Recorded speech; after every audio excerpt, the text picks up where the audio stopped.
Good morning, and thank you for attending another Jump recruitment discussion. This week, we're going to be talking about creating compensation and incentive packages to compete. I'm going to look from director down to resource, but with lots of different questions as always in that piece. As usual, we have some stats on the subject. I was looking at stats of overall. I came across a nice American website that gave lots and lots of stats from lots and lots of surveys. Only 37% of sales reps at any time beginning to spend is beginning to spend on revenue generation activities. So that's 37% of the sales reps' time is spent on revenue generating activities. 51% of sales professionals state that their company uses data to access their sales performance, but only 24% of salespeople exceed their quota every year. We sort of says if we're monitoring their performance and only 24 are exceeding their sales quota, what are we actually monitoring? 64% of organizations report correct quota setting as a major challenge for all sales compensation packages. Proper structure of incentive programs can increase employees' performance by 44%. However, when we start to look at bigger reviews that had been done, people like from Global Force and people like that, when asked how they want to be recognized, 50% of the sales reps prefer to be rewarded from experience that solely focuses on being presented an award, not money. So when it comes best to the sales expense, it's clear that a combination of both reward and recognition, as well as commission, is really important. So the proper structure of incentive program can increase your employees' performance by 44%, as we said, but only 40% of employees are well informed of their company's goals, strategies, and tactics.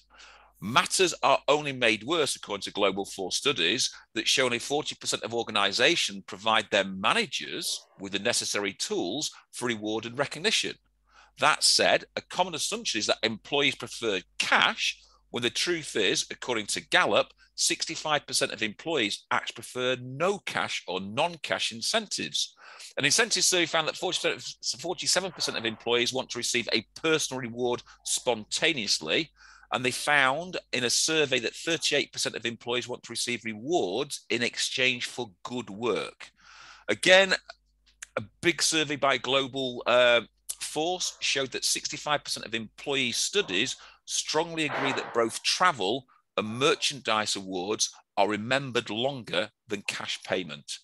And another cited, I think this was from the Journal of Personality and Professional Psychology, showed that simple expression of thanks by someone in authority led people to a 50% more productive.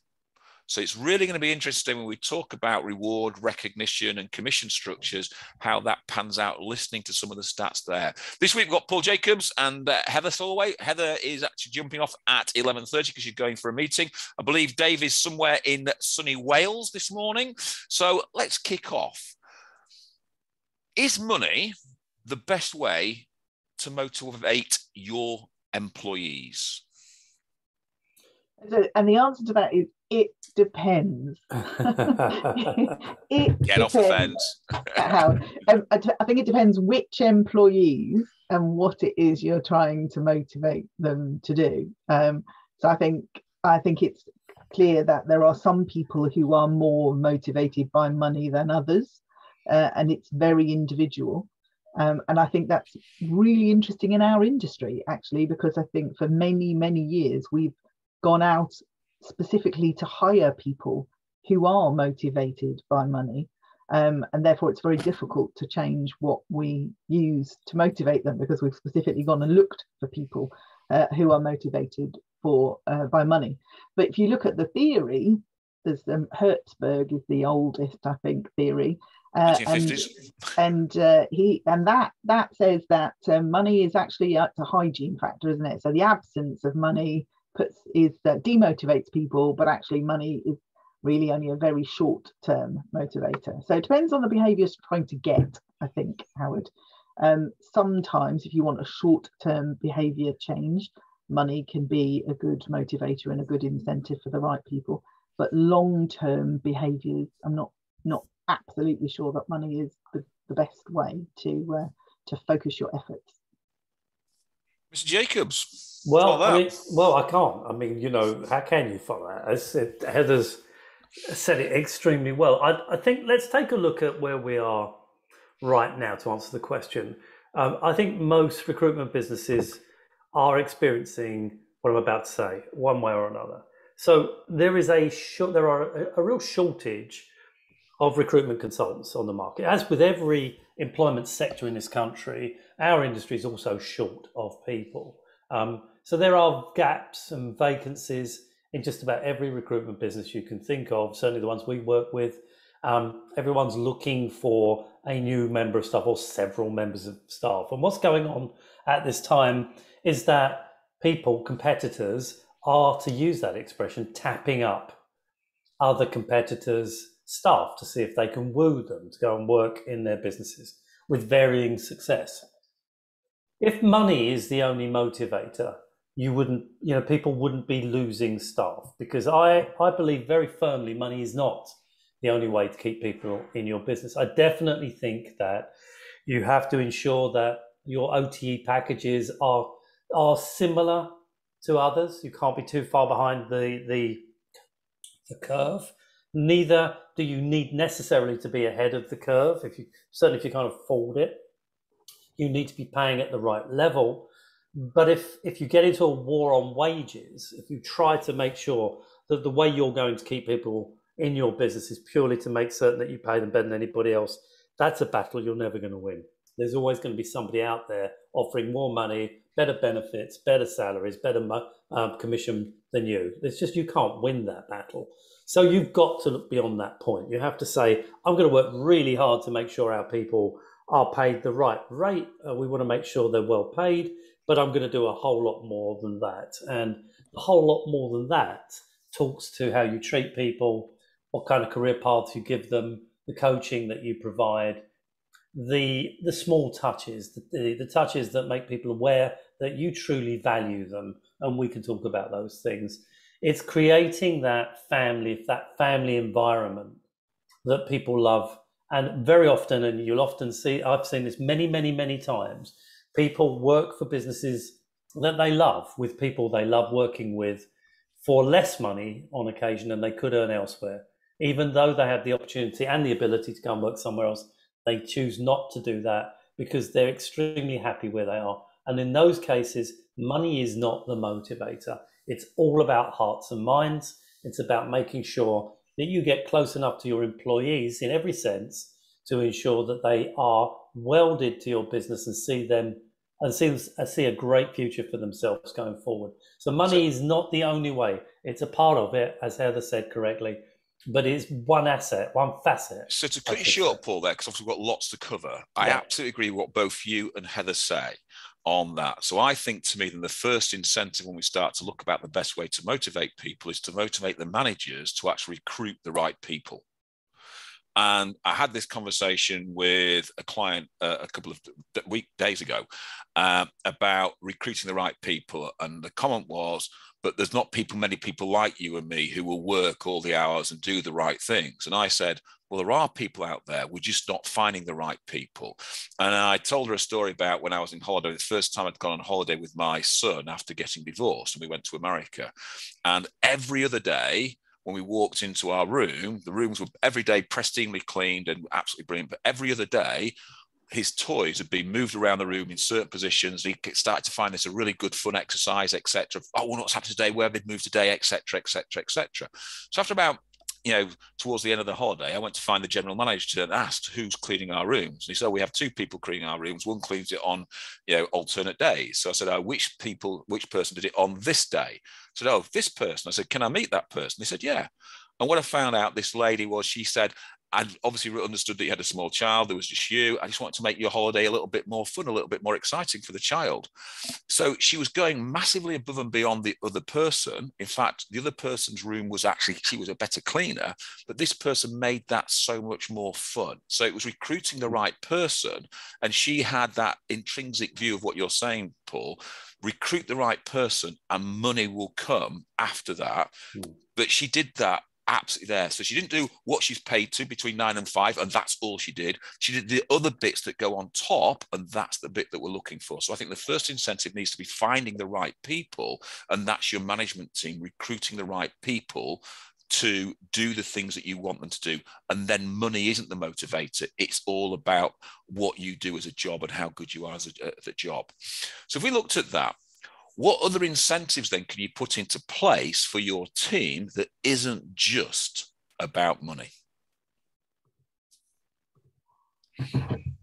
It's interesting, isn't it? No, I waited to see if Paul was going to jump in with his answer to that. I mean, there are a million things that you can put in place that are incentives for your team, but it really does. I'm just going to reinforce what you just said, Howard. It really comes down to who we've hired, and understanding what it is that motivates them. And I do think that although there are some things that you can put in place for the whole organisation, much of this needs to be tailored to the individuals. And I do think that as an industry, we've been a bit slow maybe in some places to recognise what you're saying, because I still hear clients talking about, you know, when they're hiring people, they just want people who are really excited by the money they can earn, and they're hooking into, well, let's convince them that buying a new house is the right thing because then we can get them focused on getting a deposit together. And you know, it's a very simplistic view of what motivation is and what motivates people. So I do think there's still quite a long way to go with what you're saying, which is really true, which is money is only part of the picture. And I think sometimes we're a little bit simplistic about how we think about that when we're hiring people as well.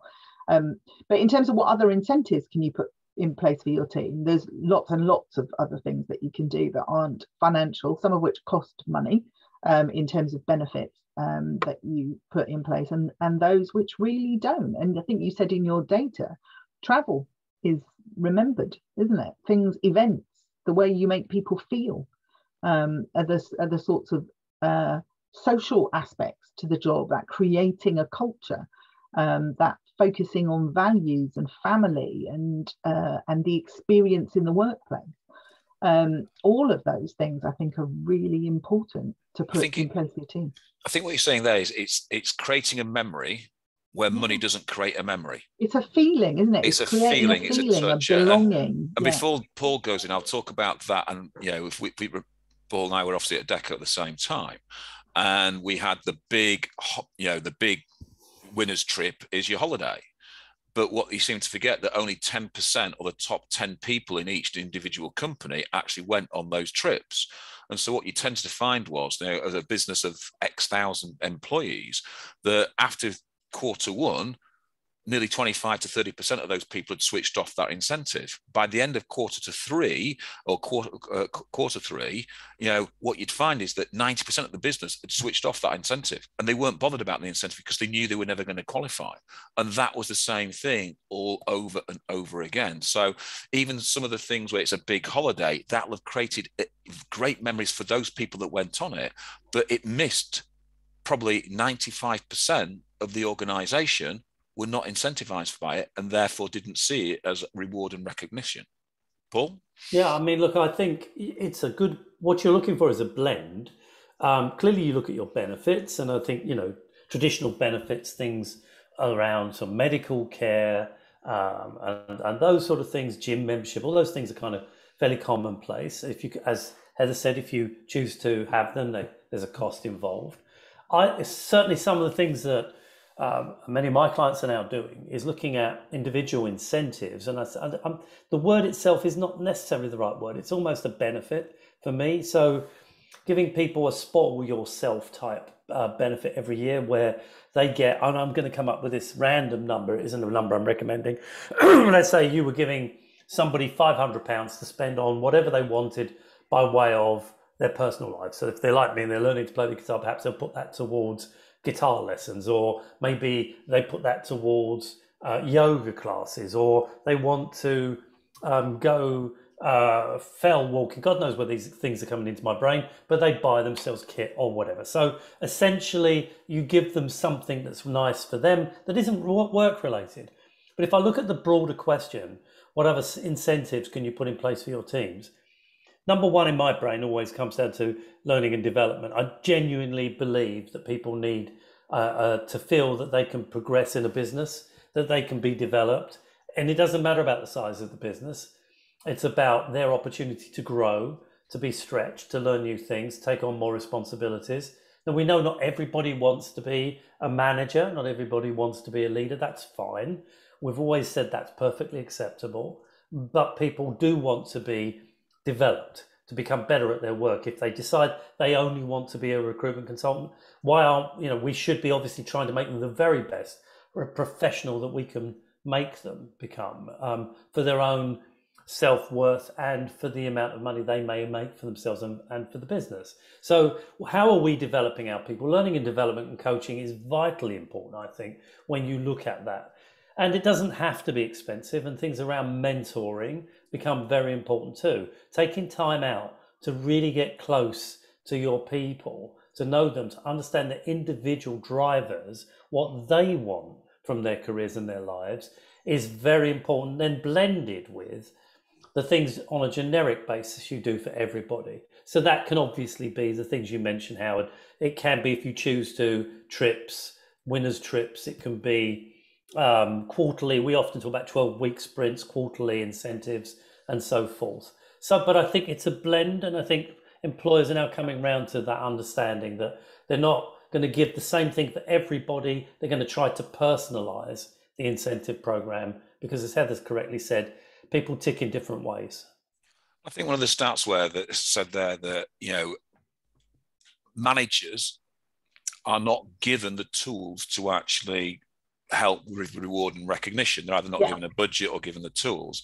I remember as a manager, I remember being given a budget, and I decided I would give my budget to the team. And what we actually did was we had a value-based vote at the end of every month.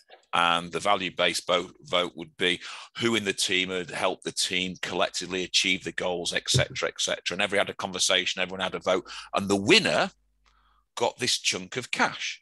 And the idea was then they had a 2-hour session. They had to go into town. They had 2 hours. They had to buy something that was personal to them that they wanted. So you couldn't spend it on shopping or paying your bills, etc. And then come back and present it to the team. If the team liked it, voted it, they get to keep it. If they didn't like it, we sent them back into town to buy somebody else. And boy, did we have so much fun with that, because it was all based about people voting on people's values. And I think there's a question there about what about individual, it's there, but this was then giving it to the individual to go away and then choose what they wanted to do with it. So there's lots of things I think you can start to bring in that are, the old duvet days and all those sort of things that you could bring that aren't cash productive, but really good for people, that you can start to do. But we've got to get away from, I think, having that big corporate plan that discounts lots of people and chunky money into more individual style things that start to create memories. So I think we start to talk about this. We did say we're going to talk about commission plans. So the first question that we have on commission plans are team or individual commission plans. Which, in your opinion, are the best? Heather, do you want me to go first on this one? Or, jump in, Paul. I'll jump in. I can see you're chomping at the bit there. Honestly, my opinion about this, if you're a consultant, and I mean, not everybody listening to this is going to agree with me, but I think if I was looking at consultants, I'd be looking at individual bonus plans for that person. I work with companies that have team plans for consultants, and that's fine. But I always think about myself as a younger man, as a recruitment consultant, and I think that for me it was about my performance, and I guess and this is just, it may not, as I say, may not be something everyone agrees with, but if I was doing really well and others in my team weren't working as hard as me or generating as much revenue, and that impacted my income, that wouldn't sit well with me. So I have to say that I would go for individual commission plans for consultants. But I think when you're looking beyond that, if you're looking at managers of any level, then I think you are definitely looking at the collective for their earnings. They have to be earning bonuses off of the collective outputs of the team. Interesting, Paul, because I actually would go to the other end. There you go.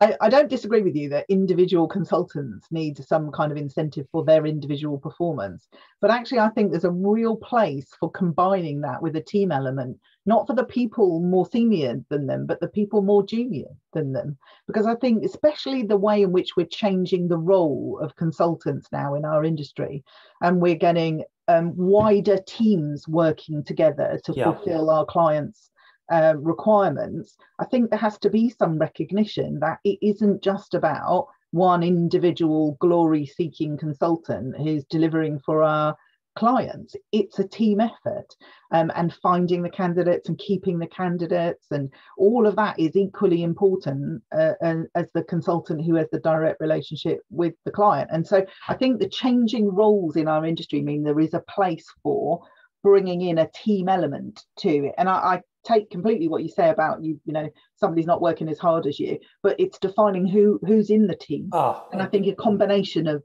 team and individual actually supports the way we're changing roles in our business. Oh, and I agree with that, Heather. I think if you're looking at resources working directly, for example, resources working directly with a consultant, sharing a bonus, I think that's absolutely right. And I always advocate. So before you move on to that, Paul, I think that my answer there is similar to what you got. The lower down, then the individual is in the chain of command, then the more individual their performance should be. The higher up you get, there should be a transition between individual and then splitting between team and then onto the business.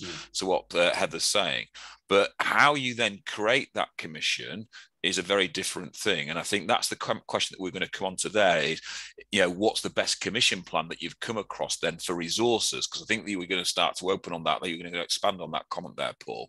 Yeah. So what is the best commission plan then you could have or you've come across then for resources and how they work? Well, I mean, typically what you find, and I'm sure the people listening are probably following a similar pattern, you'll find that resources are offered a set sum of money for a candidate that gets finally placed by the recruitment consultant they're working alongside. And normally that's worked on a sort of parameter basis. So salaries up to they get paid X amount, salaries above that to the next level, they get paid X amount. And it's generally a lump sum. I have seen it obviously as a percentage. But you know, from an employer's point of view, when you look at it from the owner of the business, if you like, or a director, when that's shaped, it tends to be the case that the consultant is, and back to Heather's point, giving up a chunk of their bonus that goes to the resourcer.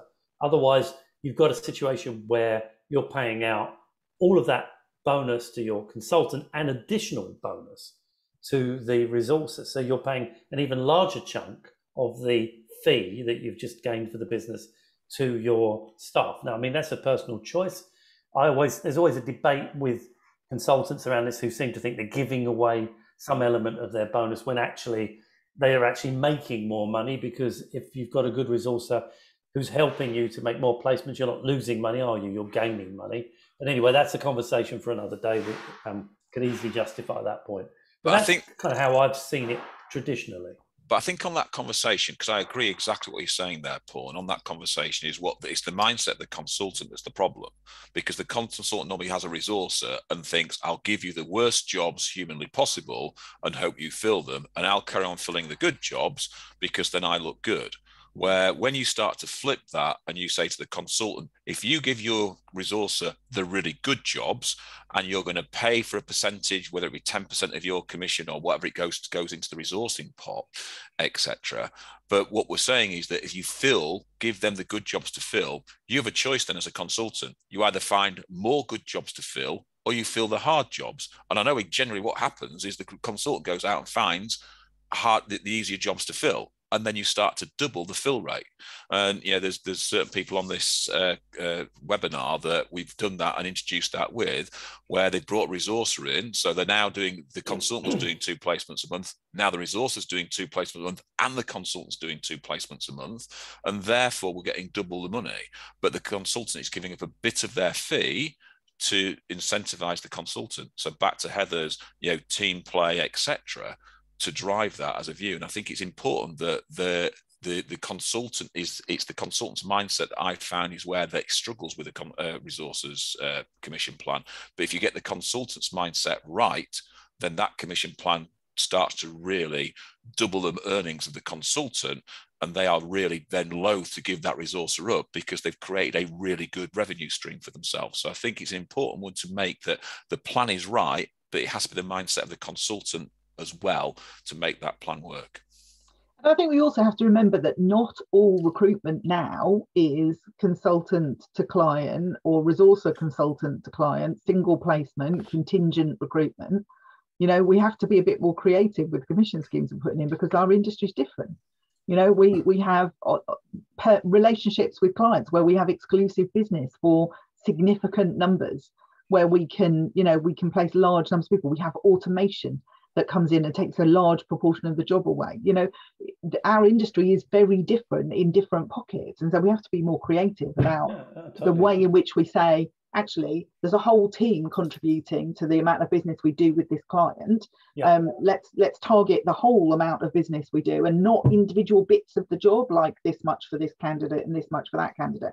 But actually what we're saying is we've got the potential to do this much business with this client. As a team, if we hit that, we'll share a bonus. But actually we're not talking about incentivizing individual tasks. I think being creative about how we do commission for different types of business that we do is important. I agree with that, Heather. And certainly some of my clients now are moving away from the 360-degree recruitment consultant model. And we have candidate care managers, for example, who speak to candidates when they register with the business, hold their hand through the interview process, help them, guide them through the resignation process, right through to their start with the new business, and even mentor them for a period of 12 to 16 weeks after they've started. And then the question arises, how do you remunerate those people? And your point is very valid. This is all part of that team effort. So I think if people are listening who are moving away from that traditional 360-degree recruitment model, which is kind of what I based my answer on, and you're moving now into chunking up the role into things like resourcing, candidate management, after sales and so forth, then of course you have to give great deal of consideration as to how you're going to remunerate each person who's a vital cog in that wheel that produces great results. So as we've only got Heather now for another 3 minutes, the next question, I'm gonna have to go. the next question, I know you're going to love this question, Heather, is, from Paul and I's point, leading a sales team, how would we commission them? But from your point as a HR leader, how would you commission then the sales people in the team? Am I commissioning the salespeople or the leaders, Howard? No, not the leaders. The leaders are the next question. How would you commission the sales people in the team? I'm a HR professional, right? I'm not a frontline salesman. I don't expect you to agree with me, but I'm a huge fan of team-based sales. I think we're trying to change behaviours in our industry, and so I think getting teams to work together and having elements of it that are values based, like the sorts of things that you described earlier, Howard, is the way to go with this. Of course there has to be an individual element, but I would be putting in the combinations of values based, behavior based, along with actually performance based, and it's that accepting that there's more to the sale than the sale, if that means anything. But I don't expect either of you to agree with me, and I'm going to have to cut mine as well.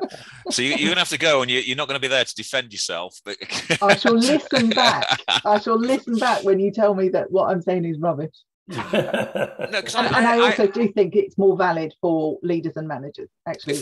Before Paul jumps in, I agree with some of what you're saying there, but the problem is that obviously it's the salesperson, and this is the bit where whoever then controls that commission, and I know companies where they said, the manager controls that commission, and what you tend to find is that they dole that money out to the people that they like, etc. It's not doled out in a fair way, or it's not seen to be a fair way, etc., which is why that sort of team commission commission that's tend not to work in recruitment. But I do believe there should be an individual bit and a team split as well. And maybe that's the difference. And if it was me looking at an individual salesperson, if you have a resourcer, then splitting your commission with that resourcer then starts to have that team sort of element about it. But I think that, to me, driving that salesperson, it needs to be the simplest commission scheme possible so they can see exactly what they're earning. And therefore, you can then divide that in certain ways. So you could divide it 75-25, 75% individual, 25% team. That 75% individual, that will also incorporate your resources commission, etc. So you can start to look at what the team's achieving and what so you've got other people working off you. But obviously, there's certain parts of the business where you're not working in a team environment. You're working by yourself. Your clients are your clients and you're just building your clients. So therefore it should be 100%. So I think there's lots of ways to split this as a salesperson. And I think this is probably in some ways the easiest one to do, but then sometimes the hardest one to do, the way you split this, because the next one, the billing team leaders and the billing managers, they are the hardest ones to work out on how you do and this. I've got big opinions on that, but unfortunately I've got to go. So nice to see you all. Thanks. Cheers, Heather. Paul, what's your view then on the commission for your salespeople? Well, one of the things that I think is really important is not to have ceilings.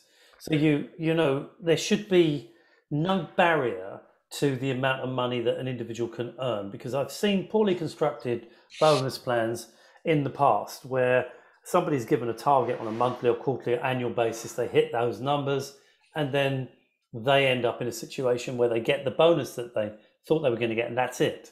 I've always created bonus plans with overruns because I've always wanted to encourage people to go way beyond any target that they've been set, and that they then understand that if they do go beyond those points, their earnings continue to multiply. And I've always set monthly, quarterly and annual targets because, again, I want people to have something to strive towards. So monthly bonus plans, the standard ones that most people here will understand very well, but then having a quarterly bonus that they're aiming for. So if they had a bad first month, had a good second month and a great third month, they could still achieve that quarterly bonus. Having an annual target, so that even if they've had a few poor months in the course of the year, they're still striving to hit that annual target. And then once they've hit that annual target and earned that big bonus, then they get an overrun on whatever they've made above the annual target. That's how I've always designed bonus plans, giving people every sense that they can continue to earn and there are no ceilings. And those things work very well, I think.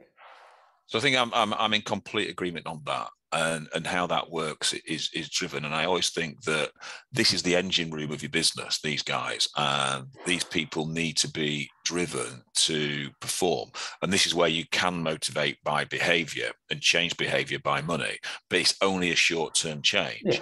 Yeah. But as this is the engine room, to me, the bigger one is then when you start to move into that team leaders commission and that management commission, how they drive the values down into the business, then keeps the values at the heart of the business. But I think as a billing salesperson, it needs to be simple. It needs to be easy to understand, so you know exactly what you're going to earn, and there should be an override on that, so they can earn. It's unlimited, basically, to a certain point. And then what you have, then, as you said, is that quarterly, half yearly, annual bonus that comes in as well as a kicker to keep people constantly incentivized. And I've seen so many complex ones that, clawback, etc., that just do not work, and people have no clue how much they're going to earn. And if they don't know what they're going to earn and they don't know how they're going to get there, then again, it's a massive incentive.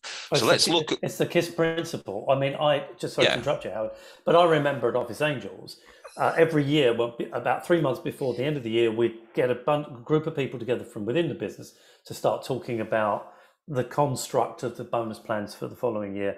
And I'd listen to absolutely all the key stakeholders, and we'd mess around with the plans, come up with slight changes for the following year. And our bonus plans became so complicated that even I didn't understand them, and I was running the business. And I think what you do is you try and keep them really simple, to your point, so people completely understand it and can tell you exactly how they can make money in a space of 30 seconds. Yeah, and it's hard to look at it in that sort of fashion. So let's look at the next line, that billing team leader, which I think is the hardest commission plan to bill.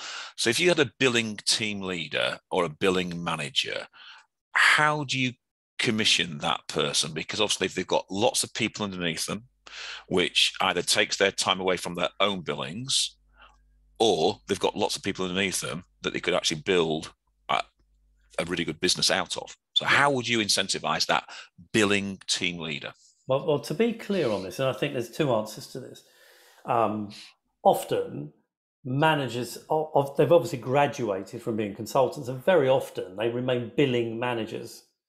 And that's okay, provided you've got a relatively small team of people, because you can run a desk and manage one or two other people. But the moment you start building that team and you start getting up to 5 to 7 staff, it is no longer possible, in my opinion, to be billing. I mean, you may bill a little bit, keep your hand in, you may have some, great client relationships, you want to maintain those relationships. But over a period of time, you have to diminish your personal billings. And if you do not do that, then you're not going to have the time to dedicate to developing the people that work for you, which is vitally important.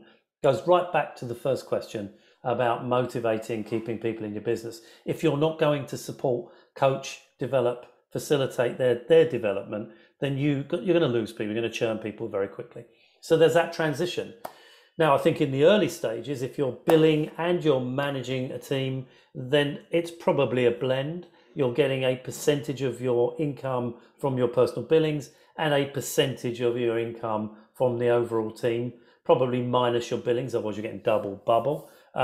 Then that transition, once you move to a full-on manager with no real billing responsibilities, then you are absolutely commissioned on the whole team. Let's leave the non-billing manager. Let's just address the billing manager, because I'm the same. I think a billing manager has the biggest influence on the team.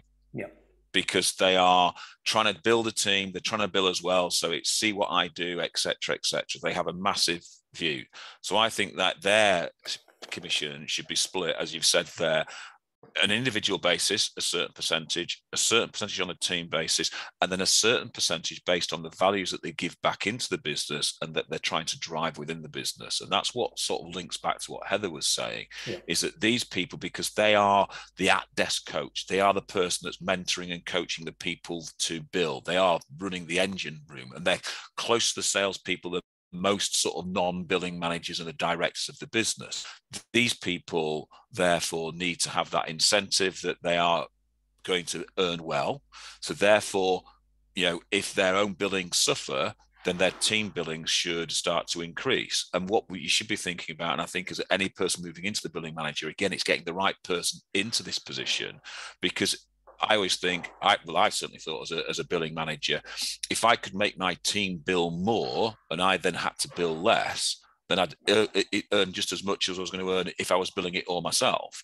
But I didn't have the stress and the pressure that comes with your own billings.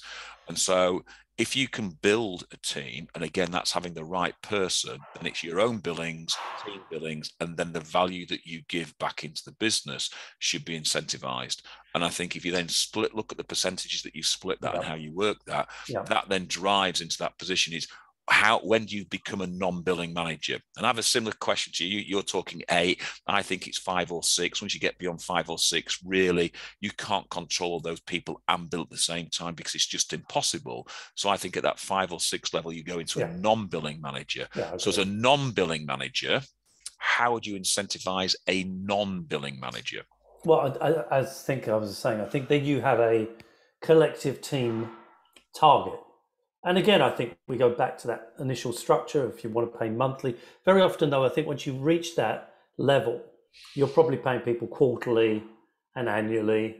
And it tends to be that when you are managing a team of people, your bonus structure changes from being monthly to longer periods of time. And of course, very often when you reach that very senior level, you're at a director level, bonuses tend to be paid once a year annually. So there's also that element of the rhythm of payments around bonuses.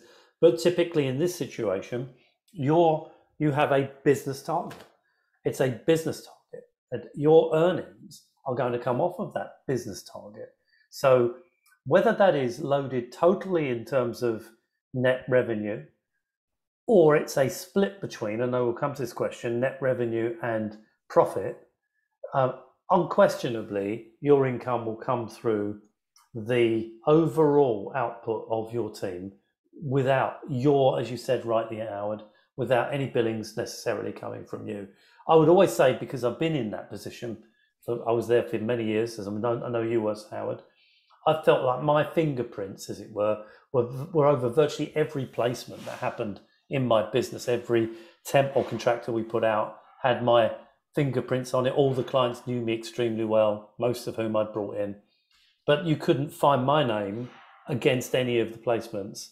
It went through my team. So I was operating and looking after the overall business and not worrying about individual glory. It was all about the team. And for me, making sure that every one of my people were operating at their optimum level, which is how I would obviously get myself into a position where we made the annual target. So you pay people at this level on the team, not on an individual basis. So I'm of the same agreement. When you become a non-billing manager, as I say, my D&i was over most of the deals that was done within the business under most of the clients. Yeah. And what I looked at was when I became a director, and this is what the question is, you go non-billing manager into a directorship or associate director, whatever the channel be to become a director. And I think is what line can you affect as a non-billing manager?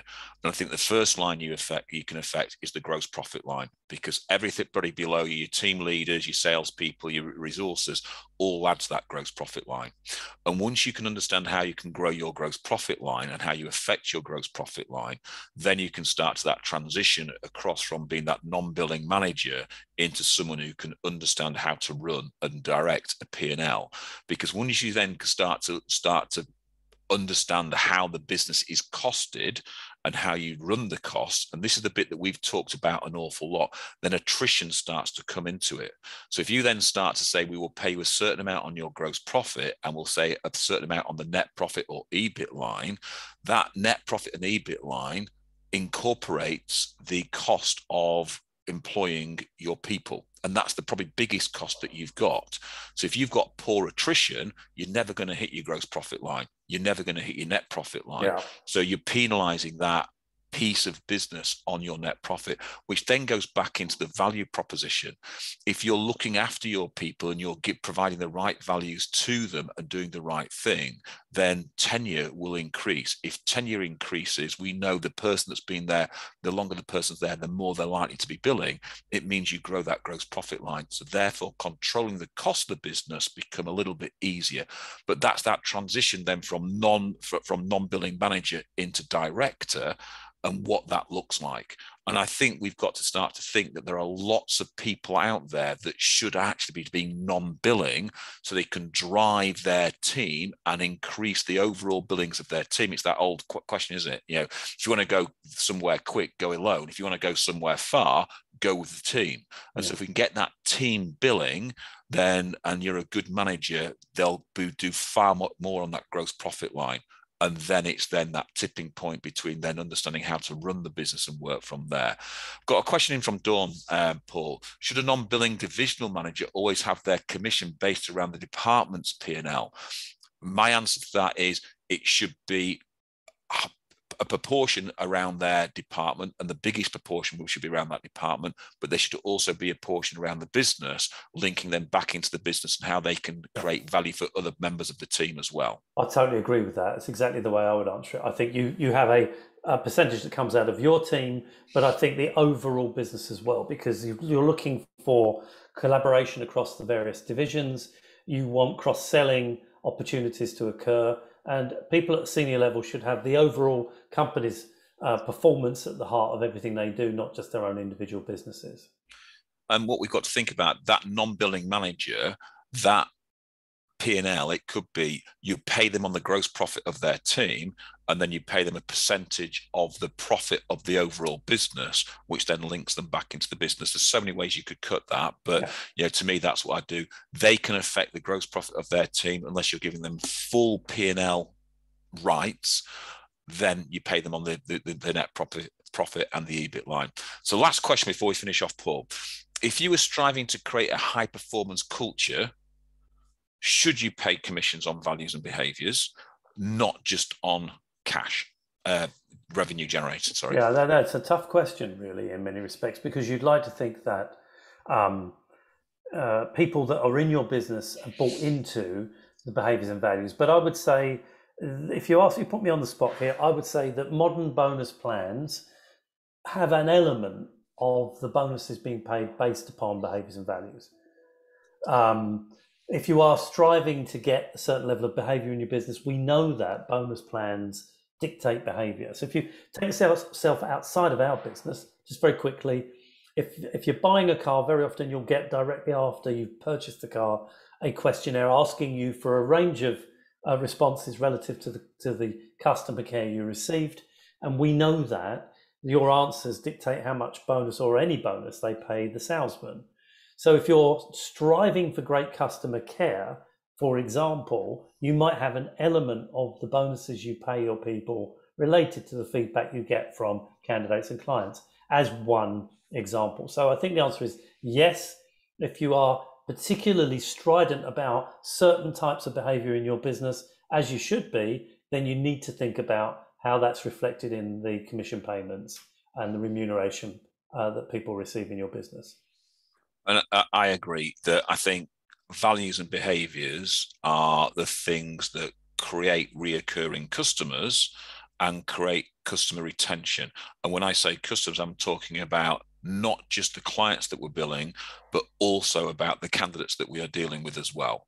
And therefore, there should be some absolute drivers behind the values and behaviours that you're giving. And whether that's, as you say there, have a scorecard, Paul, that you either up or down percentages on it, et cetera, et cetera. There's so many different ways.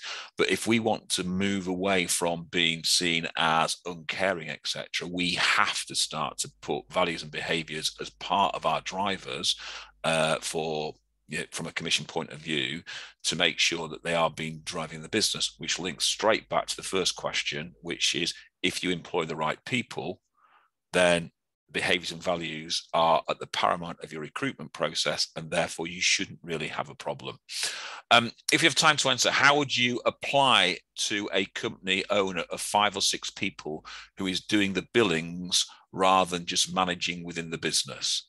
And I think, when you look at that as a company owner, your money will come from the net profit of the business.